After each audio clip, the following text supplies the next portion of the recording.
ఆశ్చర్యం కలిగించే విషయం ఏమిటి తెలుసా?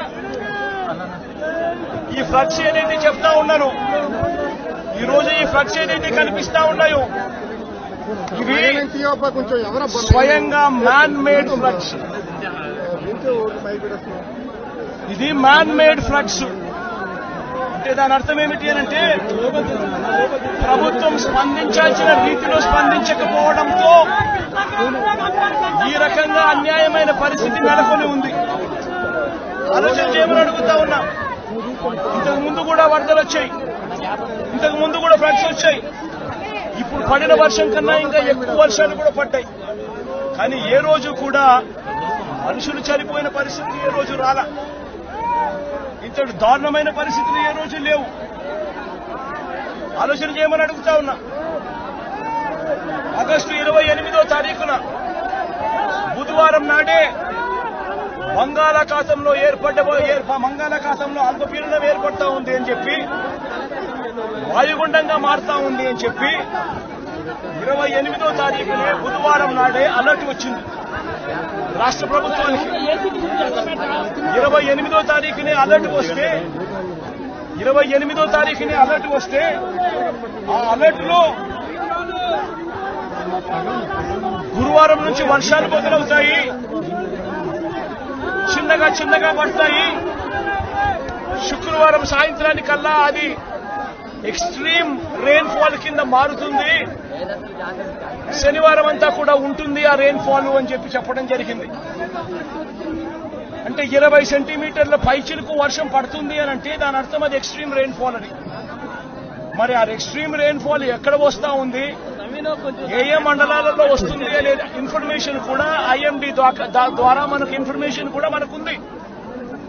ఆ ఇన్ఫర్మేషన్ మనకున్నా కూడా 28వ తారీఖునే బుధవారం నాడే మనకి అలర్ట్ వచ్చిన తర్వాత కూడా మనం ఏం చేశాము అన్నది ఒక ముఖ్యమంత్రిగా రాష్ట్ర ప్రభుత్వంగా ఆలోచన చేయాలి.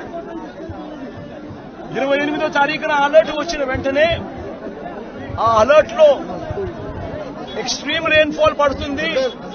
ఆ ఎక్స్ట్రీమ్ రెయిన్ ఫాల్ మన దగ్గర మాత్రమే కాదు, ఆ ఎక్స్ట్రీమ్ రెయిన్ ఫాల్ మన దగ్గరనే మాత్రమే కాదు, కృష్ణా, గుంటూరు, వెస్ట్ గోదావరి జిల్లాలు మాత్రమే కాదు, తెలంగాణలోని ఖమ్మం, నల్గొండ జిల్లాలలో కూడా పడుతుంది అని చెప్పి కూడా చెప్పడం జరిగింది.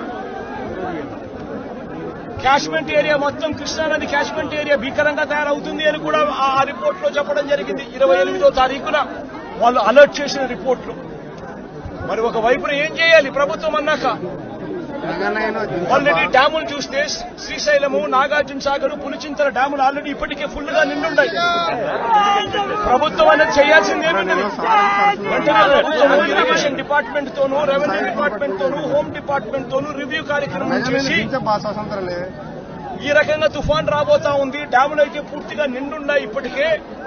ఆ నిండు ఉన్న డ్యాముల పరిస్థితుల నేపథ్యంలో, తుఫాను వస్తా ఉన్న నేపథ్యంలో ఏ రకంగా దీన్ని డీల్ చేయాలి అని చెప్పి ఒక ప్రణాళికాబద్ధంగా ఒక కార్యక్రమం చేయాలి.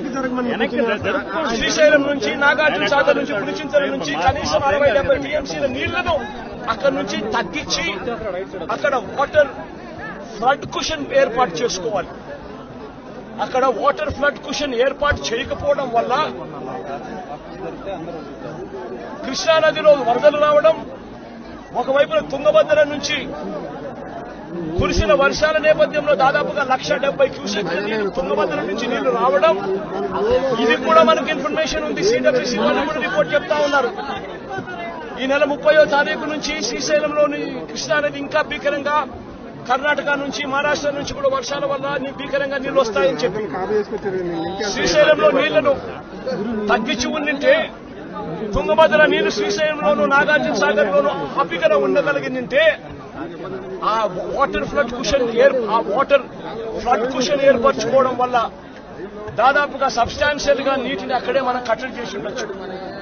అది కాక కృష్ణానదికి సంబంధించి తెలంగాణ నుంచి వస్తా ఉన్న నీళ్లు, మూసీ నది నుంచి వస్తా ఉన్న నీళ్లు, ఇవన్నీ కూడా పులిచింతల్లో కూడా ఆల్రెడీ నిండి ఉన్న కెపాసిటీ.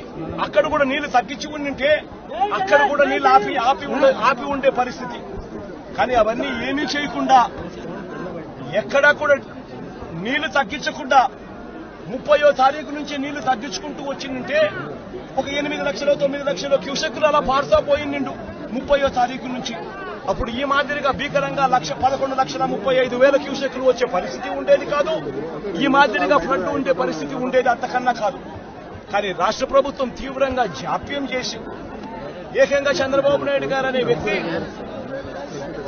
తాను ప్రజలను పట్టించుకోవాల్సిన ఆవశ్యకతను పూర్తిగా మర్చిపోయి రెడ్ బుక్ పాలనతో పరిపాలన సాగిస్తూ కక్ష సాధింపుల మీదనే ధ్యాస పెడతా ఉన్నాడు తప్ప గవర్నెన్స్ మీద ఏం చెయ్యాలి అన్న దాని మీద ధ్యాస లేకనే ఇది మ్యాన్ మేడ్ ఫ్లడ్ కింద ఇంత భీకరంగా తయారైన ఫ్లడ్ ఇది.